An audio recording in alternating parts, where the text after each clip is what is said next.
প্রেমানন্দে একবার হরি হরি বল। নিতাই গৌরী সীতানাথ প্রেমানন্দে একবার হরি হরি বল। নিতাই গৌরী সীতানাথ প্রেমানন্দে একবার হরি হরি বল। চরণ আমার কোটি কোটি দণ্ডবত প্রণিপাত। পরাশর নন্দন বেদব্যাস বসে আছেন ব্রহ্ম নদী সরস্বতীর তীরে।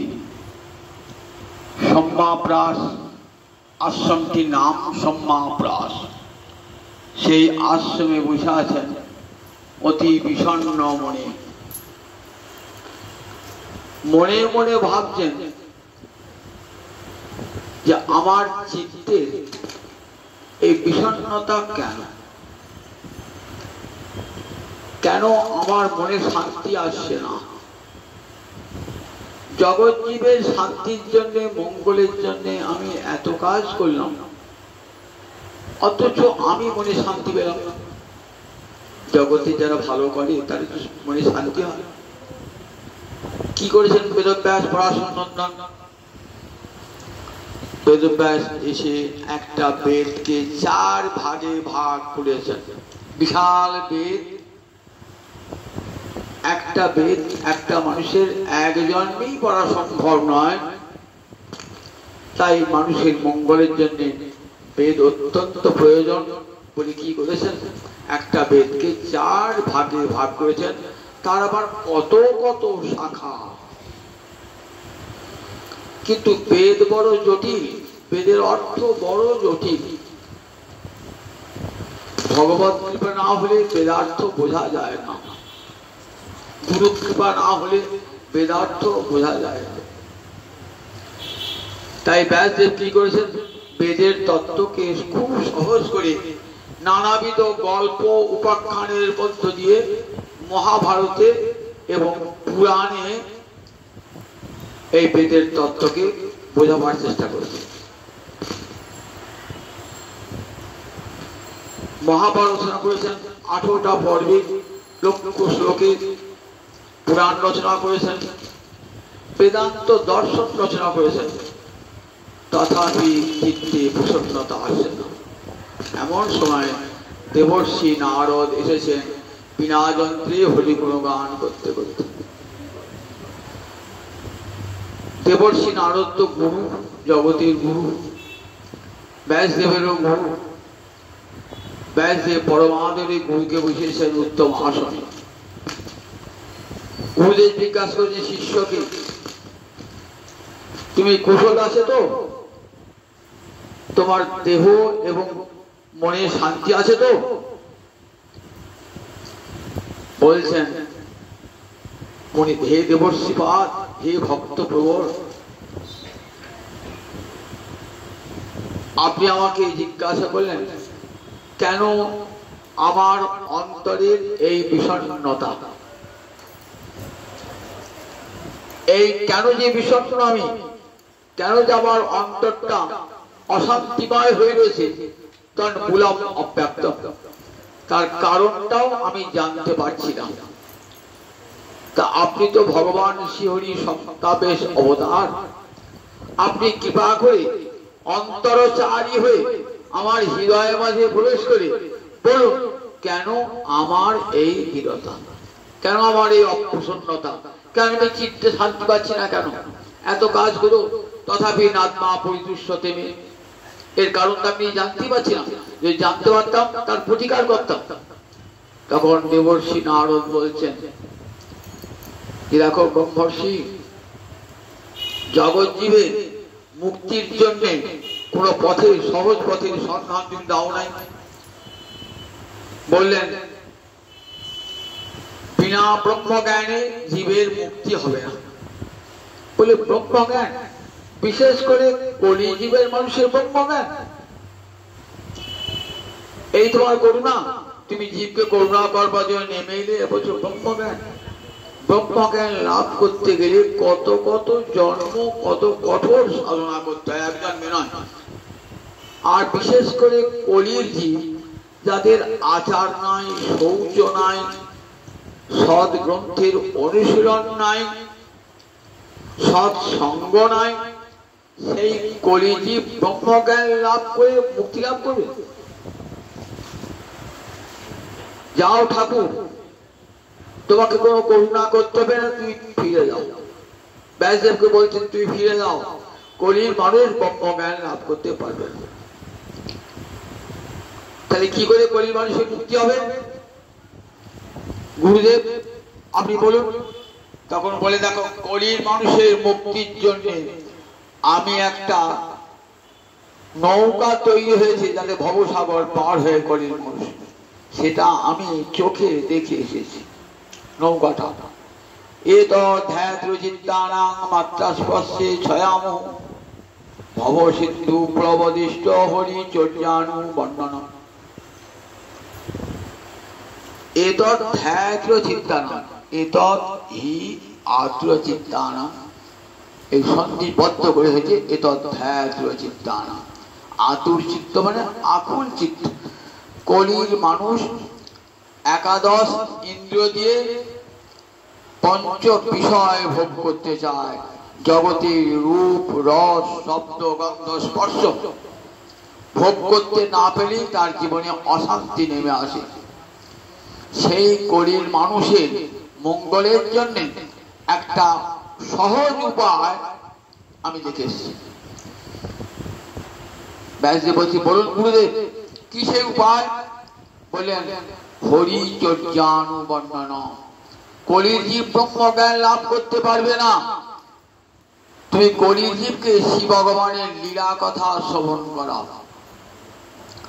বলেন আমি তো মহাভারতে পুরাণে ভগবান শ্রীহরির লীলা কথা শুনেছি। বললেন সেটি গৌণ ভাবে, অপ্রধান ভাবে তুমি মূলত ধর্ম, অর্থ, কাম, মোক্ষ এই চারটে পুরুষার্থের কথা বলতে গিয়ে প্রসঙ্গক্রমে হরিকথা বলেছ। কিন্তু হরিকথাকে মুখ্য করে, বিশেষ করে ব্রজের যে অমৃতময় লীলা সেটি তো বর্ণনা করো নাই। ব্রজের যে অপূর্ব লীলা গোবিন্দের, সেই লীলা কথা তো বর্ণনা করো নাই। মহাভারত বর্ণনা করো নাই, অন্যান্য পুরাণও আমাকে বর্ণনা করো নাই। বিস্তার করে দেখো, যে কথা শ্রীহরি লীলা বর্ণনা করে না সে কথায় যতই রস থাক, ছন্দ থাক, অলঙ্কার থাক, সাধুরা সে কথা শোনেন না। সেটা কাকতুল্য বায়ুস্তিগ্ধ।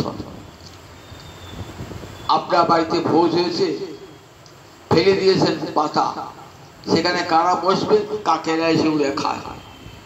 বলে দেখো, ধর্ম, অর্থ, কাম, মোক্ষের কথা হরিভক্ত শ্রবণ করেন না। তারা কোথায় থাকেন? বললেন তারা মানস সরোবরের হংস। মানস সরোবরের হংস মানে আপনার বাড়িতে ইন্দু ডোবায় বিচরণ করতে আসবে না। স্বর্ণ কমলের বিনাল খায় তারা, মানস সরোবরের হংস। তাই যারা কৃষ্ণ ভক্ত তারা কৃষ্ণ প্রেম সাগরে, লীলা সাগরে বিচরণ করে। তারা এই ধর্ম, অর্থ, কাম, মোক্ষের কথা শুনতে আসবেন না। তাদের জন্য শোনাও অমৃতময় লীলা, বিশেষ করে ব্রজের অমৃতময় লীলা কথা শ্রবণ করাও। জগৎ জীব সেই কথা কান পেতে শুনবে আর সংসার সাগর অনায়াসে পার করে যাবে। নিজের জীবনের কথা বলছেন। দেখো, আমি পূর্বজন্মে ছিলাম এক দাসীর পুত্র। আমার মা পরের বাড়িতে ঝিগিরি করতো, পরিচারিকার বৃত্তি করত, নারদের মা। তা মা যে বাড়িতে পরিচারিকা কাজ করত সেই বাড়ি এক সাধুর বাড়ি, গৃহস্থ লোক, পরম সাধু। সেই সাধুকে কে আসছেন? ঋষিরা আসছেন বর্ষাকালে, চাতুর্মাস্য ব্রত কাটাতে। এই চাতুর্মাস্য ব্রত শুরু হয়ে গেছে কবে থেকে বলুন দেখি? শয়ন একাদশী থেকে চাতুর্মাস্য ব্রত শুরু হয়েছে। ভগবানের শয়ন, দেবতাদের শয়ন। আমাদের যেমন 12 ঘন্টায় দিন, 12 ঘন্টায় রাত্রি, দেবতাদের 6 মাসে একটা দিন, 6 মাসে একটা রাত। এবার রাতে এসে দেবতাদের ঘুম এসে গেছে। সূর্য যখন কর্কট রাশি থাকে, সূর্যের গতিপথ দক্ষিণ দিকে, এখন উত্তর দিকে না দক্ষিণ দিকে, এই সময় আরম্ভ হয় চাতুর্মাস্য ব্রত। 4 মাস এই ব্রত হবে। উত্থান একাদশীতে আবার দেবতারা একে একে সব উঠবে। এই সময় ঋষিরা কি করতেন? বর্ষাকাল, এই সময় তারা বনে জঙ্গলে গুহায় থাকতেন না, লোকালয়ে চলে আসতেন। কোন গৃহে আশ্রয় নিতেন? সদাচারী সাধু গৃহে আশ্রয় নিতেন। সেখানে ভিক্ষা করতেন। ভিক্ষা করে ভিক্ষালব্ধ অন্ন গোবিন্দ সেবায় লাগাতেন। সেই অন্ন ভক্তগণকে পরিবেশন করতেন, নিজেরা গ্রহণ করতেন। অবসর সময়ে হরিকথা শ্রবণ করতেন। এই বর্ষার 4 মাস হরিকথা শ্রবণ করে কাদিকে শোনাতেন। যারা গৃহী, যারা হরিকথা শোনবার সুযোগ পায় না, ঋষিরা এত করুণাময়, তারা এসে এই চাতুর্মাস্য ব্রতে হরিকথা শোনাতেন সমস্ত গৃহীগণকে। মহান্ত স্বভাবে তারিতে পামর, নিজ কার্য নাই তবু যান তার ঘর। আমিও মায়ের সঙ্গে কি করতাম, তাদের, আমি তখন খুবই ভালো, 5 বছরের ভালো, আমি কিছুই বুঝতাম না। আমি মায়ের পাশে বসে বসে শুনতাম। ঋষিরা এমন দয়ালু, বলেন নাই তুমি ছেলে, তুমি কি পাঠ শুনবে, তুমি খেলা করো না, বলেন নাই। বরং আমি বুঝে বুঝে শুনেছি, আমাকে অনুমতি দিয়েছে। সেই হরিকথা শুনতে আমার বলা, মা ঋষিদের প্রসাদ তুমি তো খাও, আমি একটু খাবো। বলে ঋষিদের কাছে অনুমতি নাও। ঋষিদের কাছে অনুমতি নিয়ে তাদের প্রসাদ খেলাম। অবশিষ্ট ভুক্ত শেষ খেলাম, বৈষ্ণবের ভুক্ত শেষ। আমার হৃদয়ের সব পাপ নির্মূল হয়ে গেল। হরিকথা শুনবার যোগ্যতা লাভ আমার হলো। ঋষিরা 4 মাস হতে হয়, উত্থান একাদশী পর সব চলে গেলেন। বলো আমি থাকবো, বেশ 4 বার বসে হরিকথা শুনলাম, এবার অমৃতময়ী কথা শুনবো কোথায়? আমাকে নিয়ে চল। বলে না, তোমার এখন যাওয়ার সময় হয় নাই। কেন সময় হয় নাই? তোমার মা রয়েছেন ঘরে, মাকে সেবা করতে হবে। তোমাকে কানে মন্ত্র দিয়ে যাচ্ছি, তুমি কৃষ্ণ মন্ত্র জপ করো। ঋষিরা কানে মন্ত্র দিয়ে গেলেন। নারদ সেই মন্ত্র জপ করেন। জপ করে হবেন কত দিনে আমি সেই ভগবত ভক্তি লাভ করবো, কৃষ্ণ ভক্তি লাভ করবো। অন্তরে প্রবল আকাঙ্ক্ষা। একদিন শুনলেন হঠাৎ তার জননী সন্ধ্যাবেলা গোদহন কার্য গেছে, একটা গাভীকে দহন করতে গেছে। প্রতিমধ্যে সর্পদংশনে মায়ের মৃত্যু হয়ে গেছে। একটু কান্নাকাটি করলাম বটে, কিন্তু ভাবলাম এ আমার গোবিন্দের পরম অনুগ্রহ। আমার 15 আনা মন গোবিন্দে চলে গেছে, 1 আনা যায় নাই, মায়ের জন্য ছিল। গোবিন্দ আমার 16 আনা মনই নেবেন বলে আমার মায়ের মৃত্যু ঘটালেন। মায়ের সমস্ত ক্রিয়াকর্ম আমি করলাম, করে আমি পাগলের মতো ছুটতে লাগলাম। কতদিন আমার কৃষ্ণ দর্শন হবে? পাগলের মতো ছুটছি, এখান সেখান খুঁজলাম। কোথায় বনমালীকে? বনে বনে খুঁজো বনমালীকে, বনবিহারীকে দেখতেই পেলাম না। তখন ভাবলাম, ঋষিরা বলেছিলেন অনুসন্ধানে কৃষ্ণ পাওয়া যায় না, মানে জ্ঞানে। জ্ঞান মানে তো অনুসন্ধান, খোঁজা। অনুসন্ধানে ভগবানকে পাওয়া যায় না, ভগবানকে পাওয়া যায় একমাত্র ভজনে। তীর্থে তীর্থে ঘুরে বেড়ালেও ভগবানকে পাওয়া যায় না, বনবাস করলেও ভগবানকে পাওয়া যায় না, গেরুয়া পোশাক পরলেও ভগবানকে পাওয়া যায় না, স্বর্গে গমন করলেও ভগবানকে পাওয়া যায় না। ভগবানকে পাওয়া যায় একমাত্র ভজনে। মনে রাখবেন, ভজন ছাড়া ভগবানকে পাওয়া যাবে না। তীর্থে তীর্থেই করুন, আর যত পুণ্য কর্মই করুন, ভজন ছাড়া কৃষ্ণ কখনো প্রাপ্তি সম্ভব না। তখন একটি নদীর তীরে বসে আমি কঠোর তপস্যা ভজন করতে লাগলাম। হে গোবিন্দ, আমায় কৃপা করো, আমাকে দেখা দাও বলে কাঁদছি, নয়ন জলে মুখ ভাসে। এমনি করে কতদিন কেটে গেল। গোবিন্দ একবার দেখা দিলেন আমার হৃদয় মাঝে। দেখা দিয়ে বললেন যে নারদ, এ জন্মে তুমি আমাকে পাবে না, পর জন্মে তুমি আমাকে পাবে। এই জন্ম মানে এই কল্পেতে তুমি আমাকে পাবে না, পরের কল্প। কল্প মানে ব্রহ্মার একটা দিনে একটা কল্প। সত্য ত্রেতা দাপর করি এমনি করে চতুর্যুগ, ৭১ চতুর্যুগে এক মন্বন্তর, ১৪ মন্বন্তরে ব্রহ্মার একটা দিন। এই একটা দিন মানে একটা কল্প। এইবার রাত্রে ব্রহ্মা ঘুমিয়ে পড়ে, তখন প্রলয় হয়।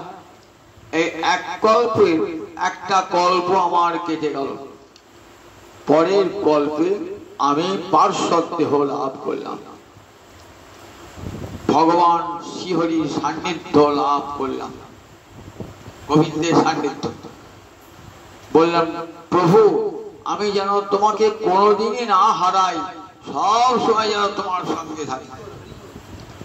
বললেন, তাহলে নারদ একটা কাজ অবলম্বন করো, একটা উপায় অবলম্বন করো, যে উপায় অবলম্বন করলে আমাকে আর কোনোদিন হারাতে হবে না। বলে, সেই উপায় কি? তা বললে, তুমি বিনা যন্ত্রে হরে কৃষ্ণ কৃষ্ণ কৃষ্ণ হরে হরে, হরে রাম রাম রাম হরে হরে, এই নামকে অবলম্বন করো, নামাশ্রয়ী হও, তাহলে কোনো দিন কৃষ্ণ হারাবার ভয় থাকবে না। নাহং তিষ্ঠামি বৈকুণ্ঠে যোগিনাং হৃদয়ে নচ, মদভক্তা যত্র গায়ন্তি তত্র তিষ্ঠামি নারদ।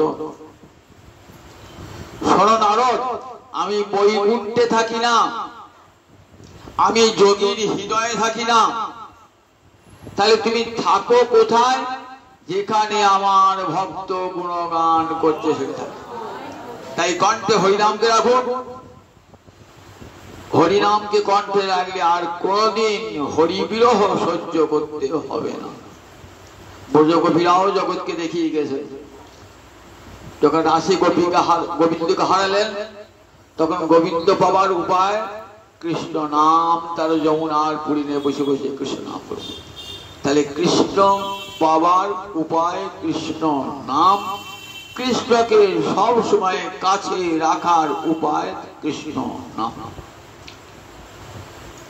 শোনো দেবর্ষিপাদ, তুমি জগৎকে শোনাও ভগবানের সেই অমৃতময় লীলা, যা জগতের জীব কান পেতে বসে বসে শুনবে।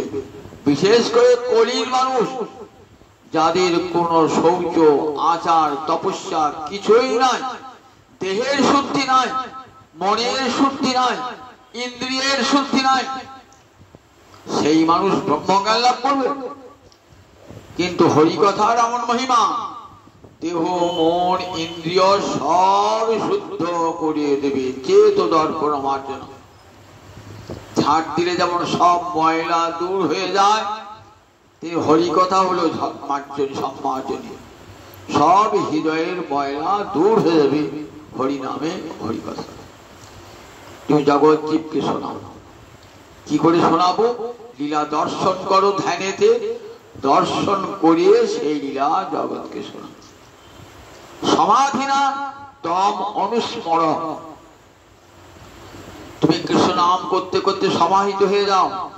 সমাহিত হয়ে সেই গোলক বৈকুণ্ঠের বৃন্দাবনী লীলা দর্শন করো। দর্শন করে জগতের জীবকে শোনাও আমার রাধা মাধবের লীলা। ব্যাসদেব সমাহিত হলেন ভক্তি যোগে পুরোহিতে। ভগবান শ্রীহরিকে দর্শন করলেন, তার মায়াকেও দর্শন করলেন। দর্শন করে শ্রীমদ ভাগবত রচনা করলেন 12টি স্কন্ধে 18,000 শ্লোক।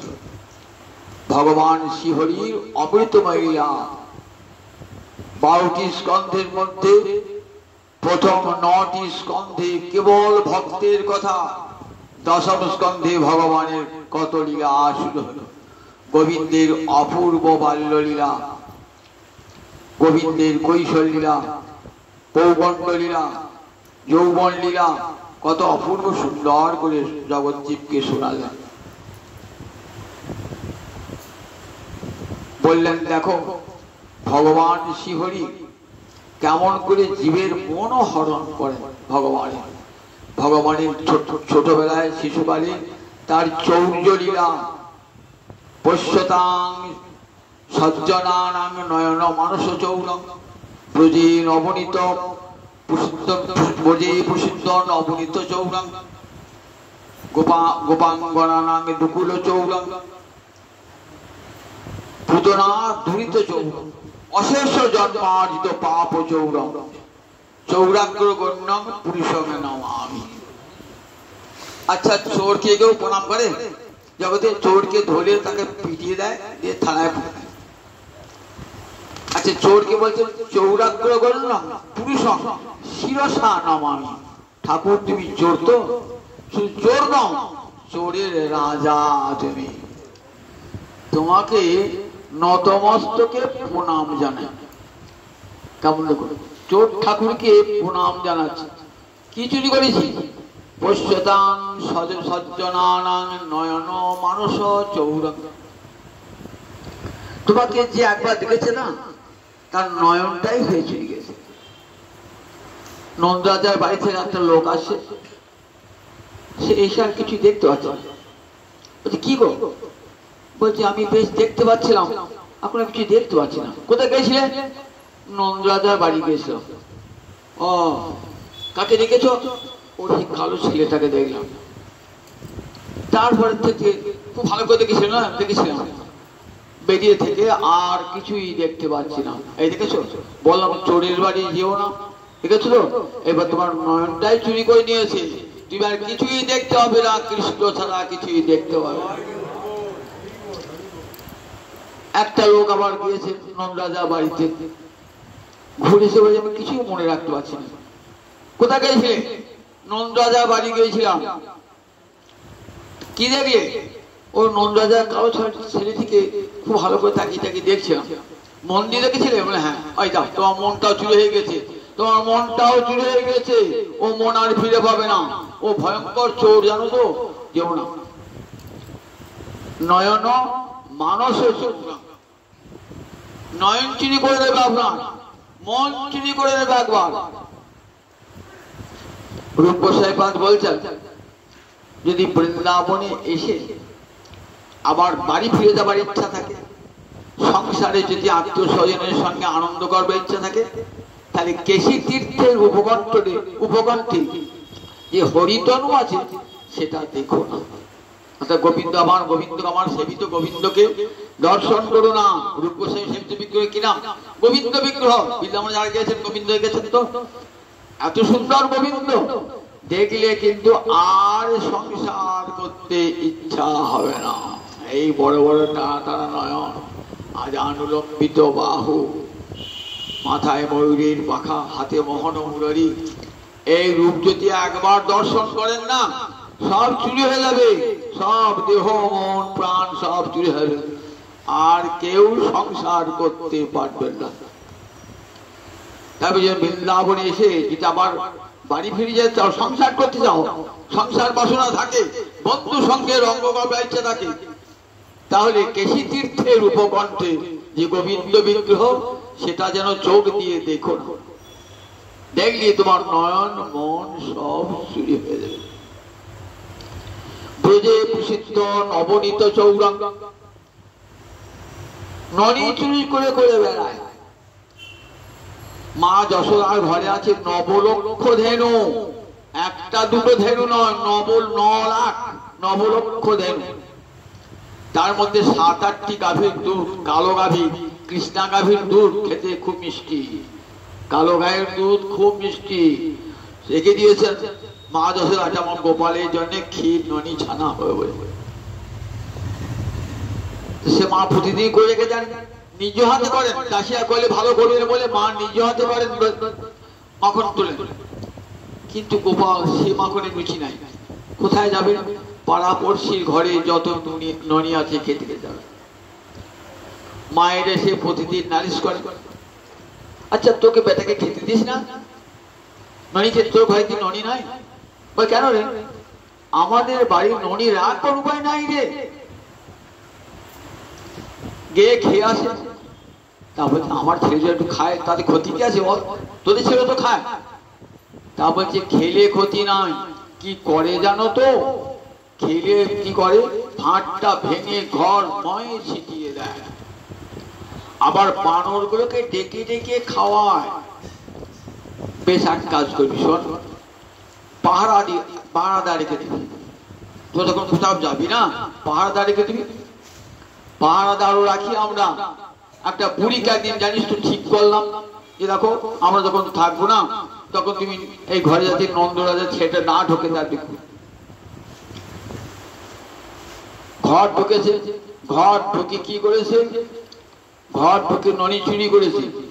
এই কেড়ে কেড়ে করে পুলিশ চেটে উঠছো। তখন বুড়ির চোখে মুখে খানিকটা ননি মাখিয়ে দেবো যে বুড়ি চোর, বুড়ি মাখন চোর, বুড়ি মাখন চোর, বুড়ি মাখন চোর। বুড়ি বলছে আমি আর কোন থাকবো না তোমার বাড়িতে, আমি চোর হয়ে গেলাম, যাবো, থাকবো না।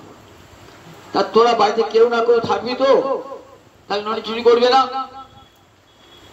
তা বলছি দেখো আমরা তো বাড়িতে থাকি, তোমার ছেলে কি করে জানো? তোমার ছেলে গিয়ে বাছুর গুলো বাঁধা থাকে তো, বাছুর গুলোকে খুলে দেয়, যা তোরা মায়ের দুধ খাওয়া, তো তোদিন তো অপরে খেয়ে না, তোরা খেয়ে না, বলে সব বাছুর গুলো ছেড়ে দেয়। বাছুর গুলো ছুটতে ছুটতে চলে গিয়ে মায়ের মাটি মুখ দেয়, আর আমরা তো ছুটে যাই। ওইটাই তো আমাদের ব্যবসা। ওই দুধই তো আমরা বাজারে ঘোল ননি ছানা করি, বাজারে বিক্রয় করবো। দুধ যদি বাছুরে খেয়ে দেয় কি করবো? আমরা ছুটে যাই আর সেই ফাঁকে ঘর ঢুকে ননি চুরি করি। এক কাজ করবি, উপরে তুলে রাখবি, উপরে শিখে তুলে রাখবি। উপরেই রাখি মা, উপরেই রাখি। তোমার ছেলেকে উপর উঠতে পারে না, ওই গোপাল কি করে উঠবে? গোপাল বলে জানো না, একটা উঁচু ঘরের উপরে ওঠু, তারপরে ছেলেকে তুলে, তারপর ছেলেকে তুলে, তারপর ছেলেকে, তারপর উপরে একবার দলের সর্দার, তারপর উপরে উঠে পড়ে কি করে জানো? লাঠি দিয়ে ওই বাটির ভাতটা ভাঙে, আর বলে তোরা খা, যত খুশি খা বলে ননি খায়। এক কাজ করবি, অন্ধকার ঘরে রাখবি। অন্ধকার ঘরেই তো রাখি মা, অন্ধকার ঘরটা তাহলে কি করে চুরি করে? বলে অন্ধকার ঘরে দেখতে হয় করি। বলে মা অন্ধকার ঘরে আলো জ্বালাতে হয় না, তোমার ছেলের অঙ্গ জ্যোতিতে ঘর আলোকিত হয়ে যায়, অঙ্গ জ্যোতিতে আলোকিত হয়ে যায়। সঙ্গম অর্থ পরিবার। যশোদা বলছে আচ্ছা তোরা যে বলছিস আমার ছেলে চুরি করে, তা কখন চুরি করে? তা বলছে তো বিশ্বাস হচ্ছে না, নিজের ছেলে চোর, শুনতে খারাপ লাগবে, সবারই খারাপ লাগবে। আমার ছেলে যদি চোর বলে আমার শুনতে খারাপ লাগে না? তো শুনতে খারাপ লাগবে, আমাদের মিছি মিছি বলতেছি না। গোপাল তো সারাক্ষণ খেলা করে ঘুমোচ্ছিল, কোথায় চুরি করে? আচ্ছা বেশ ঠিক আছে, একদিন ধরিয়ে এনে দেখাবো, তাহলে হবে। কে বলছে? গোপালের জ্যাঠাইমা, জ্যাঠাইমা উপানন্দের স্ত্রী। বিশ্বাস করছি না যশোদা? আগে ধরে আনি দেখালে বিশ্বাস করি তো, তবে ধরে আনিস। এইবার গোপাল চুরি করতে করতে গোপালকে ধরেছে, গোপালকে ধরে নিয়ে এসছে, একবারে আঁচলে পুড়ে নিয়ে এসছে গোপালকে। এই দেখ যশোদা, বিশ্বাস করছি না তো, তোর ছেলে দেখ, আমি আবার হাতে না ধরেছি ছেলে, রাস্তা থেকে ধরে নিয়েছি নয়। কোথায় রাস্তা থেকে ধরে? রাস্তা থেকে ধরে আনি নাই, একবার ননি চুরি করছে সে অবস্থা ধরে নিয়ে হাতে হাতে হাতে দেখ, বুকে চোখে দেখতে পাবি। কই দেখা, কোল থেকে নামিয়েছে, এই তো তোর ছেলে। যশোদা বলছে চোখের মাথা খেয়েছিস? ওটা আমার ছেলে, দেখ ওটা আমার ছেলেকে দেখ, ভালো লাগে তো ছেলে। তাকিয়ে দেখছি আমারই ছেলে, ওটা ওর ছেলে নয়, আমারই ছেলে। তোর নিজের ছেলে ধরে এসে বলছিস আমার ছেলে ননি চুরি করেছে। মা যশোদার যা বড় যা লজ্জায় পড়েছে, পদ্মের দ্বারা। এইবার কিছু দূর গেছে, গোপাল ছুটে ছুটে পিছনে পিছনে গিয়েছে। কেমন হলো জ্যাঠাই মা? এইবার যদি পরের দিন ধরো না, তাহলে কি হবে? আমি জ্যাঠামশাই সাজবো। তখন কি হবে? জ্যাঠামশাই সাজবো। এমনি করে ব্রজের ঘরে ঘরে ননি চুরি করে, ব্রজে প্রসিদ্ধ নবনীত চৌরা। গোপাঙ্গনা দুকুলে চৌরম, পুতনা দুরিত চৌরম। পুতনা একটা রাক্ষসীর বেশ ধরে এসেছে। সে রাক্ষসী, কিন্তু সে যখন তখন তার পোশাক পরিবর্তন করতে পারে, বেশ পরিবর্তন করতে পারে। সে কি এসে লক্ষ্মী সেজে এসেছে, একবার যেন বৈকুণ্ঠ থেকে নেমে এসেছে, এত তার রূপ। সবাই ভাবছেন কৃষ্ণ এসেছেন তো, তাহলে বৈকুণ্ঠ থেকে লক্ষ্মী নেমে এসেছে। সবাই সসম্ভ্রমে তাকিয়ে আছেন, এমন সুন্দর রূপ দেখে, লক্ষ্মী রূপ। দেখ, কৃষ্ণের জন্য আমরা বৈকুণ্ঠেশ্বরীকে লক্ষ্মীকে দেখতে পেলাম। এইবার গিয়েছেন মা যশোদার গৃহে। গোপাল কোথায় আছে? মা যশোদা 6 দিনের শিশু, তেল মাখিয়ে শুয়ে দিয়েছেন বিছানায়। আহারে কিন্তু সুন্দর ছেলেটি, করে করে তুলে নিয়েছেন। স্তনবৃন্তে আছে কালকুট বিষ, সে বিষটা খেতেও হবে না, নাকে যদি তার ঘ্রাণটা ঢোকে সঙ্গে সঙ্গে মৃত্যু হয়ে যায়। কোলে তুলে সেই স্তনবৃন্ত মুখে পুরে দিয়েছেন। উদ্দেশ্য গোপালের প্রাণ হরণ করবে। কংস তাকে পাঠিয়েছে, তাই সে লক্ষ্মীর বেশ ধরে এসেছে, যদিও সে রাক্ষসী। যখন এলেন না পুতনা, তখন গোবিন্দ চোখটি মুদ্রিত করেছে, দুটি চোখ বুঝে আছে।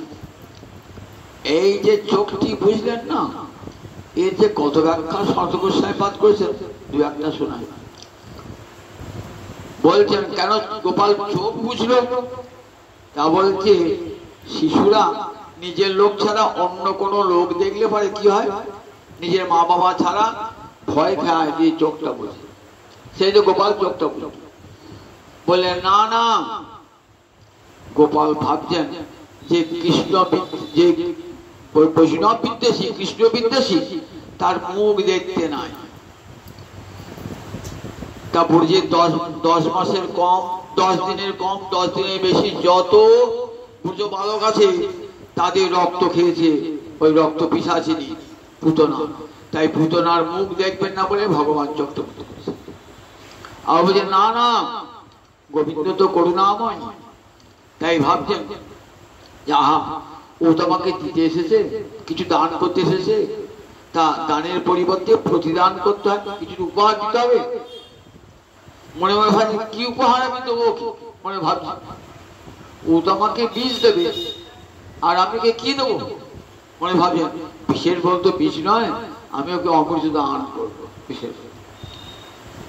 তাই ভাবছেন কি দেওয়া যায়, অনেক চিন্তা করছেন কি দেওয়া যায় বিষের পরিবর্তে।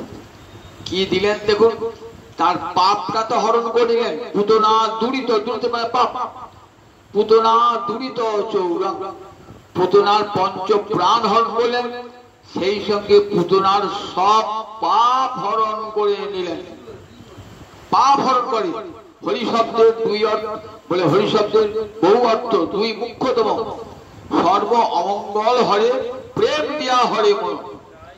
সমস্ত অমঙ্গল পাপ হরণ করে নেয়। হরি হরতি পাপানি দুষ্ট চিত্তৈরবিস্মিত। অতি বড় দুষ্ট চিত্ত যদি হরি নাম উচ্চারণ করে, তার সমস্ত পাপ ধ্বংস হয়ে যায়। তাই পাপ, পুতনার পাপ, পুতনাকে সাক্ষাৎ ভগবানকে করে নিয়েছেন, তারা পাপ থাকে, তার সব পাপ ধ্বংস। তাকে কি দান করলেন? পাপ ধ্বংস করে তাকে কেমন পার্শ্বদ দেহ দান করলেন। কোথায় গেলেন পুতনা? পুতনা গেলেন যেখানে গোবিন্দ থাকেন। কোথায় থাকেন গোবিন্দ? গোলকে থাকেন গোবিন্দ। সেই গোলকে নিয়ে গেলেন, গোলকে নিয়ে গেলেন। মায়ের ভাব নিয়েছেন তো, তবে তুই আমার মা হয়েই থাকবি। তবে আমার তো একটা মা, যশোদা মা, 5টা মা তো হবে না। তুই আমার মায়ের মতো হবি। কি হবি? আমার ধাইমা হয়ে থাক। ধাইমা তো একটা মা, পঞ্চমাতার মধ্যে ধাইমা হলো একটা মা। তা আমার মা হয়ে থাকবে। মা হয়ে রয়েছেন গোলকে, দেখেছেন সব পাপ ধুয়ে মুছে গেছে, এবার মা হয়ে গোবিন্দ সেবা পেয়েছেন। তাই পুতনা দুরিত চৌরা চুরি করে করে হাত পাকিয়েছে। চোর আস্তে আস্তে ছোটবেলা থেকে ছিটকে চুরি করতে করতে ডাকাত হয়ে যায়, আস্তে বড় ডাকাত হয়ে যায়। এইবার কি ভাবছেন? এইবার ব্রজবালারা কি করেছেন?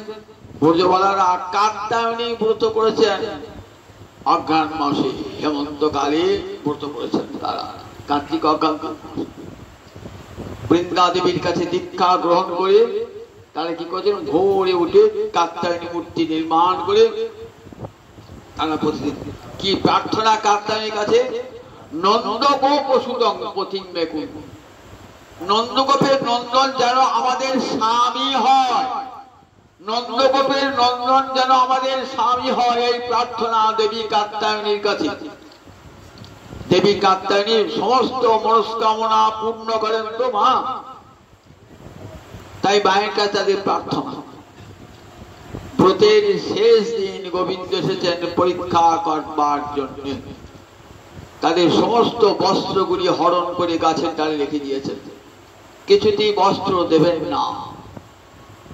নগ্ন দেহে যতক্ষণ পর্যন্ত আসে দেখাচ্ছেন, যতক্ষণ লজ্জা পর্যন্ত থাকবে ততক্ষণ পর্যন্ত কৃষ্ণ প্রাপ্তি হবে না। লজ্জা একটা পাশ মাত্র। ব্রজগোপীরা আসে লজ্জা হাতে, তারা ছ বছরের সব শিশু বালিকা, 6 বছরের। তারা সমস্ত লজ্জা বিসর্জন দিয়ে, লজ্জা কখন থাকে? যখন দেহ স্থিতি থাকে। আমার এই দেহটা এই যতক্ষণ কথা ততক্ষণ লজ্জা, আর যদি দেহ স্থিতি না থাকে লজ্জা থাকে না। সুখদেবের বরণে বসন ছিল, সুখদেব পাঠ করছেন তো নগ্ন দেহে, দেহ স্থিতি নয়, দেহ স্থিতি নয়। ঠাকুর রামকে যখন বসতেন সিংহাসনে নগ্ন হয়ে বসতেন, বলতেন দেখ যতক্ষণ ওই লজ্জাটা পাশ থাকবে ততক্ষণ ভগবত প্রাপ্তি সম্ভব না। তাই দেখুন গোপীদেরকে এই শিক্ষা জগৎকে দান করছেন, যতক্ষণ দেহস্থিতি ততক্ষণ কৃষ্ণ প্রাপ্তি সম্ভব নয়। লজ্জা দূর হয়ে গেল। ব্রজগোপীরা বললেন আগামী পূর্ণিমা রজনীতে তোমাদের সঙ্গে আমার মিলন হবে। তাই তো সেদিনই তার প্রতিশ্রুতি দিলেন, যাও ব্রজবালারা তোমাদের সঙ্গে আমার মিলন হবে। এমনি কিন্তু ব্রজবালা না দুপুরো চৌরা, ব্রজবালার দুপুরো চুরি করলেন। চুরি করে করে চুরি করে করে ভাবছি পাঠিয়েছেন তো, এইবার চুরি করবেন রাসের দিনে। কি চুরি করবেন? রাধা রানীর হৃদয় চুরি করতে হবে। রাধিকায়া হৃদয় চৌরাক, রাধা রানীর হৃদয় চুরি করতে হবে। কি করে চুরি করবেন? যতবার চুরি করতে যান, কেন চুরি করবেন? কেন? গোবিন্দের লোভ জেগেছে যে আমি রাধারানীকে ভালোবাসি, রাধারানী আমাকে ভালোবাসে, কিন্তু রাধারানী যেন আমার চেয়ে বেশি আনন্দ পায়। কি করে আনন্দ পায়? রসশাস্ত্রে বলে নায়ক এবং নায়িকার মধ্যে ভালোবাসা জন্মালে দুজনাই সমান আনন্দ পায়। দোহার যে সমরস ভরত মুনি মানে আমার ব্রজের রস সেও নাহি জানে। আদি রসশাস্ত্র রচয়িত হলেন ব্রহ্মা, ভরত মুনি। ভরত মুনি হলেন আদি রসশাস্ত্রের স্রষ্টা। সেই ভরত মুনি বলছেন দোহার যে সমরস, নায়ক নায়িকা পরস্পরকে ভালোবাসে, দুজনের সমান সমরস, কিন্তু আমার ব্রজের রস সেও নাহি জানে।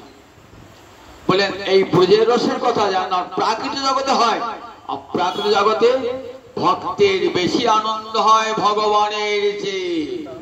ভক্তের বেশি আনন্দ হয়। ভগবান ভাবছেন আমিও তো ভালোবাসি, কিন্তু রাধা রানীর মনে কেন এত অপার আনন্দ হয়, আমি তো আনন্দ পাই না। কইছন রাধা প্রেমা, কইছন মধুরিমা, কইছন সুখে তিহভোর, রাধারানীর প্রেমটা কেমন আমাকে জানতে হবে। শিরারায়া পুনর্মহিমা কিরিশ, তা রাধারানীর প্রেম জানবে কেমন করে? প্রেম তো মানুষের হৃদয়ে থাকে, সেটা সেটা জানতে কেমন করে? জানতে গেলে হৃদয়টা চুরি করতে হবে, তো হৃদয়টা চুরি করতে হবে। তাহলে হৃদয় রাধারানী হৃদয়টা চুরি করবে কেমন করে? যেখানে রাধারানী হৃদয় প্রেম লুকিয়ে রেখেছে, হৃদয় সিন্ধুকে প্রেম মহাভাব লুকিয়ে রেখে দিয়েছেন, সে তো কাউকে দেবেন না, গোবিন্দকেও দেবেন না। গোবিন্দ কতবার চেয়েছেন দেবে আমাকে মহাভাব, বললেন আমার সম্পদ আমি তোমাকে দেবো কেন? যে সম্পদ আমি তোমাকে ভালোবাসি দেবো কেন?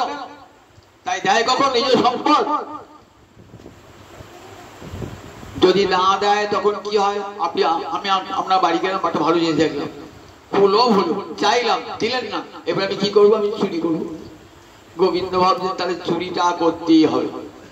যতবার চুরি করতে যাচ্ছেন ধরা পড়ে যাচ্ছে।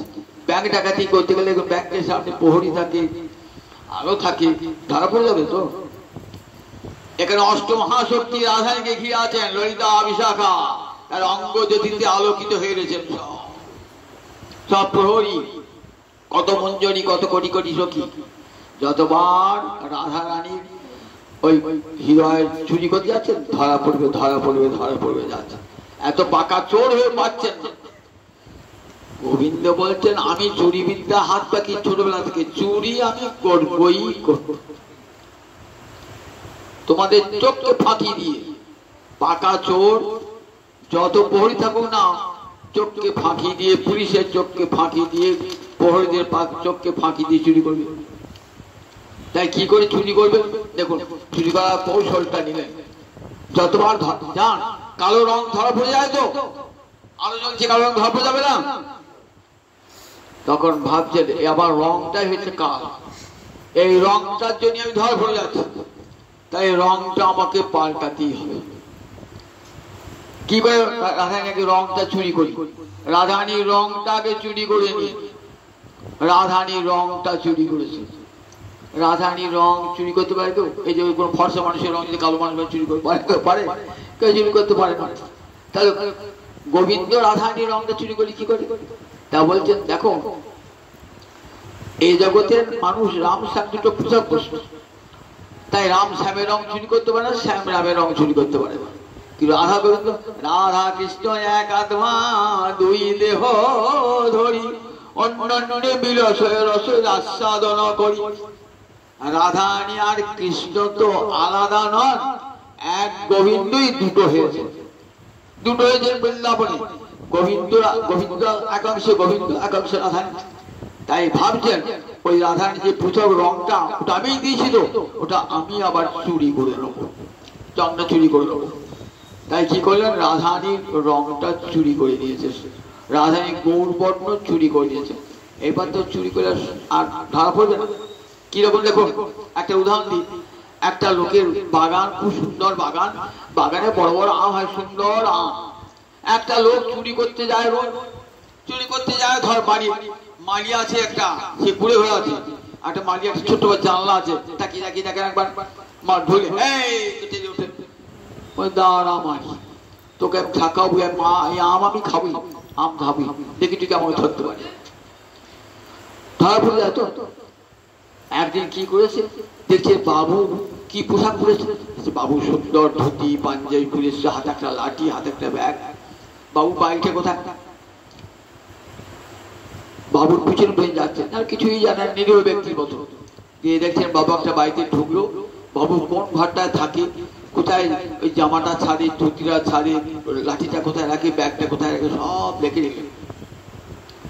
গভীর রাত্রে করেছে কি, শীত কেটে বাবুর ধুতিটা, বাবুর এই পাঞ্জাবিটা, লাঠিটা সব চুরি করেছে। চুরি করে কি করছে, ওই ধুতি পরে, ওই পাঞ্জাবি পরে, ওই লাঠি হাতে নিয়ে, লাঠি হাতে নিয়ে, ব্যাগটা হাতে নিয়ে, ঠিক বাবু সেজে, বাবু আসবেন মনে 4টের সময় বাবু আসে, আর 3টের সময় ঢুকে পড়েছে। মালিয়া একবার তাকিয়ে দেখলো, তাকিয়ে দেখছো তো আমার বাবুই। মালিয়া হেই করলো না, আম যত খুশি আম খেলো, যত খুশি আম ধরে ভরলো। বল দেখ মালি তুমি কেমন জব্দ করলাম, দেখ জব ধরতে পারি, পাকা চোর তো ধরলে। ঠিক তেমনি গোবিন্দ কি করে রাধারানী রংটা চুরি করে নিয়েছে, রংটা চুরি করে রাধারানী মহাভাবটা চুরি করে নিয়েছে, আর তোকে ধরতেই পারলে না। এইবার দেখলে ধরা পড়ে যাবো বৃন্দাবনের ধারে পরে, ডাকাত যদি দেখে বড় ডাকাত হয়ে গেছে, সেখানে ডাকাত থাকে না, ধরা পড়ে যাবো। কোথায় যাবো? আর বৃন্দাবনে থাকবো না, কোথায় যাবো? চলে এলেন নবদ্বীপ, চলে এলেন। বলেন এই রূপটা থাকলে তো হবে না, রূপটা পাল্টাতে হবে, ন্যাড়া মাথা করতে হবে, গেরুয়া বসন করতে হবে, ধরতেই পারবে না। দেখেন না অনেকে ডাকাতি করে সাধু হয়ে যায়, ঠিক গোয়েন্দা কিন্তু ধরে ফেলে, ডক্টর তাকে ধরে ফেলা, সাধু হয়েছে তুমি চোর, চুরি করে ডাকাতি করেছো। খুঁজতে খুঁজতে নবদ্বীপে এলেন, কে এলেন? সর্বদামোদর, রাম রায়, এরা খুঁজে খুঁজে বেড়াচ্ছেন, এরা সব ললিতা বিশাখা সখী তো। আমার রাধারানী ভাবকান্তি কে চুরি করলো? খুঁজতে খুঁজতে দেখলে ওখানে পালিয়ে, নবদ্বীপ থেকে পালিয়েছে। কোথায় পেয়েছে? নীলাচলে। ও বাবা, আবার নীলাচল পালিয়েছে, সেখানে ছুটতে গেলে নীলাচলও নাই। কোথায় গেছে? দক্ষিণে গেছে, গোদাবরী নদীর তীরে। রাম রায় বলে আমি আছি, ভয় নাই, ঠিক আমি ধরে ফেলবো, দাঁড়াও। রাম রায় চান করতেছেন গোদাবরীর তীরে, দেখছেন এ তো চেনা বলে মনে হচ্ছে আমার, চিনি হচ্ছে, চিনতে পারছি না। গৌরীয় বুঝতে পেরেছেন আমার বোধহয় রাম রায় ধরে ফেললে। রাম রায় বিশাখা সখী তো, রাম রায় ধরে ফেলেছে, বহুদিন রাধা নিচ্ছে না, ধরে ফেলেছেন। নিয়ে গেলেন 10 দিন ধরে কত উপদেশ রাম রায়ের সঙ্গে, কত সাধ্য সাধন তত্ত্ব আলোচনা। দেখবেন চৈতন্য চৈতামৃতে মধ্য লীলায় 8ম পরিচ্ছেদে রায় রামানন্দ সংবাদ আছে। 10টি দিন ধরে কত কথাবার্তা হচ্ছে, সাধ্য সাধন তত্ত্ব হচ্ছে। দেখতে দেখতে রাম রায় বলছে, আচ্ছা তুমি কে বলো না? আমি তো একটা মায়াবাদী সন্ন্যাসী, বুঝতে পারছো? তুমি লোক ভালো নাও, তুমি লোক ভালো নাও। কেন ভালো? তুমি এলে যখন, তখন তোমার একটা রূপ দেখলে, আবার কথা বলতে হবে, তোর মুখটা পাল্টে গেলে কি করে? পহিলে দেখিল তোমার সন্ন্যাসী স্বরূপ, তুমি দেখো সন্ন্যাসী, 24 বছর বয়সে সন্ন্যাসী। তারপরে দেখছি তোমার সঙ্গে সঙ্গে পট পরিবর্তন, এবার মুই দেখি তোমার শ্যাম্ব রূপ, তোর রংটা কালো হয়ে গেলে কি করে? এখন তোমার রংটা ছিল গৌরবর্ণ, শ্যামবর্ণ হলে কি করে? তুমি লোক ভালো নাও, ছদ্মবেশ ধারণ করতে পারো না। রাম রায় তুই ভুল দেখছো না, আরো কি দেখেছি শোনো। পहिले দেখলি তোমার সন্ন্যাসী স্বরূপ, এবার মুই দেখি তোমার শ্যাম গোপন, তোমার সম্মুখে দেখি কাঞ্চন পঞ্চালিকা, তার গৌরী কান্তে তোমার সর্বঙ্গ ঢাকা। দেখলাম তোমার সম্মুখে একটা সোনার পুতুল কাঞ্চন পঞ্চালিকা নাচতে নাচতে এলো, এসে তার সর্বঙ্গ দিয়ে, গৌরাঙ্গ দিয়ে তোমার অঙ্গটা ঢেকে দিল। বলো তুমি কে? বলো তুমি কে? বলছে আমরা, তুমি মহাভাগবত, স্থাবর জঙ্গম দেখে না দেখে তার মূর্তি, যাহা যাহা নেত্র পড়ে তাহা কৃষ্ণ স্ফূর্তি। আমি একজন মায়াবাদী সন্ন্যাসী, দেখছো না মায়াবাদী পোশাক? বলছে পোশাকটা তুমি পরেছো, ওটা ছদ্মবেশ তোমার, তুমি সেই ব্রজের কৃষ্ণ রাধা রানীর প্রেম চুরি করে এনেছো, আমার সন্দেহ হচ্ছে। বলো তুমি কে সত্যিকার, বলো। রাম রায় ধরে ফেলেছো নয়? শোনো, তুমি যখন ধরেই ফেলেছো, আমি তোমাকে আমার আসল স্বরূপটা জানিয়ে দিচ্ছি। তবে হাসি হাসি প্রভু তারে দেখাইল স্বরূপ, রসরাজ মহাভাব দুই এক। দেখো আমি কে? রসরাজ গোবিন্দ আর মহাভাব স্বরূপিনী রাধারানী, দুইয়ের মিলিত মূলতি আমি গৌর হরি। এক অঙ্গে রাধা কৃষ্ণ, অন্তে কৃষ্ণ বহির্গোড়া রূপ ধরেছি। শোনো রাম রায়, এই কথা কাউকে যেন বলো না, মুখটা চেপে ধরেছে, বলো না, গোপন কথা বলো না কাউকে, গোপন কথা বলো না। তুমি একটা পাগল, আমি একটা পাগল, এই পাগলের প্রলাপ যেন কেউ জানতে না পারে। বিশাখা কথা পেটে চেপে রাখতে পারতো না, মেয়েরা কথা পেটে চেপে রাখতে পারে? মেয়েরা চেপে রাখতে পারে না, কথা পেটে চেপে রাখবে না। রাম রায়ের সঙ্গে দেখা, কোথায় দেখা? রাম রায়ের সঙ্গে, রাম রায় সর্বদামোদরের সঙ্গে কোথায় দেখা? সর্বদামোদরের সঙ্গে পুরীর নীলাচলে দেখা, সর্বদামোদরের সঙ্গে। সর্বদামোদরকে বলছেন, জানো ঠাকুরটিকে আমি ধরে ফেলেছি, স্বরূপ বলছে আমারও সন্দেহ হয়েছে। আমি যখন কান্নাটা শুনি না, ঠিক রাধারানীর কান্না, ললিতা সহিত স্বরূপ দামোদর যখন গম্ভীরায় কাঁদে, কৃষ্ণ কৃষ্ণ বলে কাঁদে না, তখন ঠিক সেই রাধারানীর স্বরটা। আমিও তককে তককে ছিলাম চোরকে ধরবার, তুমি ঠিকই ধরেছ, ঠিকই বটে। স্বরূপ দামোদর ধরে ফেললেন, ঠাকুর তুমি কে? তা বলে গৌরাঙ্গ নহে মোহরে রাধাঙ্গ স্পর্শন। আমার দেখো, আমার দেহটা গৌরাঙ্গ নয়, রাধারানী অঙ্গ স্পর্শে আমার এই কালো দেহটা গৌর বর্ণ হয়ে গেছে। কৃষ্ণ ব্রজেন্দ্র নন্দন বিনা দেহ না স্পর্শ অন্যজন।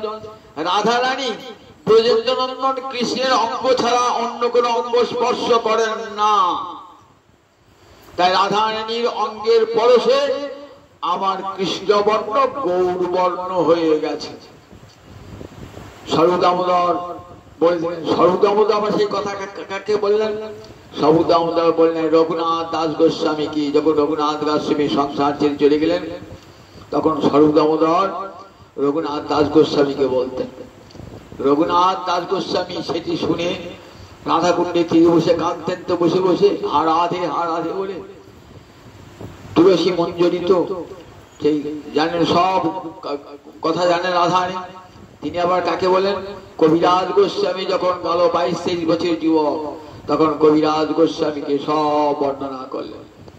কবিরাজ গোস্বামী আমার কৃপা করে সেই চোরের কথা তুলে ধরলেন চৈতন্য চৈতামূর্তি। দেখো সেই চোর আজ গৌরাঙ্গ হরি এসেছেন, যাকে দর্শন করলে পরে হৃদয় মন চুরি হয়ে যাবে। রঘুনাথ দাস গোস্বামী পাল বলছেন, দেখো একবার যেই হ্যাঁ রে সে আঁখি রাতে নারী মনয় উন্মাদন গোড়া চাঁদ। এক গোবিন্দ রূপের সাগর, রাধারানী রূপের সাগর, তুই এমনি আমার গৌরাঙ্গ রূপের মহাসাগর গৌরাঙ্গ হরি। সেই একবার যে দর্শন করবে সেই কেন সংসার করতে পারে? তার মন উতলা হয়ে যায়, উন্মত্ত হয়ে যায়।